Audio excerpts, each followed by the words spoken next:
રાજકોટના ટીઆરપી ઝોનમાં થયેલો આ અગ્નિકાંડ એટલો ભયાવહ હતો કે તેના અંદર મૃત્યુ પામેલા લોકોના મૃતદેહ ઓળખવામાં પણ ખૂબ જ મુશ્કેલી પડી રહી છે। જી હા, આ ખાસ જાણકારી ફોરેન્સિક મેડિસિન વિભાગના વડા ડોક્ટર સંજય ગુપ્તા આપી રહ્યા છે।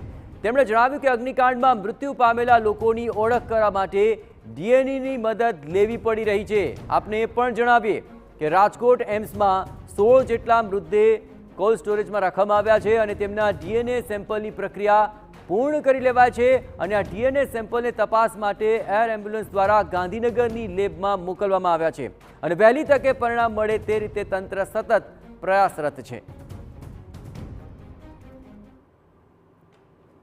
ફોરેન્સિક મેડિસિન વિભાગના વિભાગીય વડા સંજય ગુપ્તા આપણી સાથે જોડાઈ ગયા છે અને તેમની પાસેથી જાણીએ કે અત્યારે કયા પ્રકારની આખી પ્રક્રિયા ચાલી રહી છે। સર, શું પ્રક્રિયા ચાલી રહી છે અને એ વિશે થોડી માહિતી। કાલે જે આપણે 27 બોડીઝ મળી એમાંથી 16 બોડીઝ એમ્સ રાજકોટમાં આપણે કોલ્ડ રૂમમાં સારી રીતે પ્રિઝર્વ અમે કરેલી છે।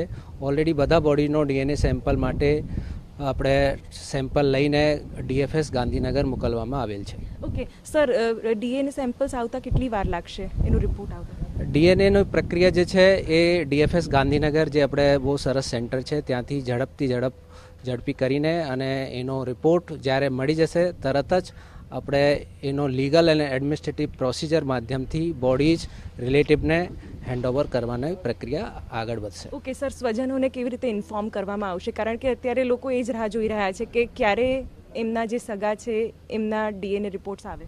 એડમિનિસ્ટ્રેશન બહુ પ્રોએક્ટિવ મેજર લે છે અને there are means and ways by which administration જે છે એ સ્વજનોને ઇન્ફોર્મ કરીને અને તરતના તરત ડેડ બોડીના જે પ્રક્રિયા છે હેન્ડઓવર કરવાની એ કરવામાં આવશે। સર, બોડી ઘણા ક્ષતવિક્ષત થયેલા છે અને ખાસ તો સળગેલી હાલતમાં મૃતદેહો મળી આવ્યા છે। કોઈ પડકાર આવી રહ્યો છે? બોડી જે છે એ એક્સ્ટ્રીમલી ચાર્જ થઈ ગઈ છે અને બધી બોડીમાં અત્યારે પ્રાઇમરી આઈડેન્ટિફિકેશન થઈ શકે એવું થોડો ડિફિકલ્ટ છે। એના માટે જે પણ ફોરેન્સિક અને લીગલ રીતે જે વસ્તુ થાય એ બધી પ્રક્રિયા ચાલુ છે। Thank you so much sir. તો જે રીતે અહીંના ઇન્ચાર્જ વડા કહી રહ્યા છે તે પ્રમાણે અહીંયા એમ્સ ખાતે જે 27 મૃતદેહોને રાખવામાં આવ્યા છે તેમના ડીએનએ રિપોર્ટ્સની પ્રક્રિયા ચાલી રહી છે। ગાંધીનગર ખાતે એ સેમ્પલ્સ પણ મોકલવાની પ્રક્રિયા હાથ ધરવામાં આવી છે।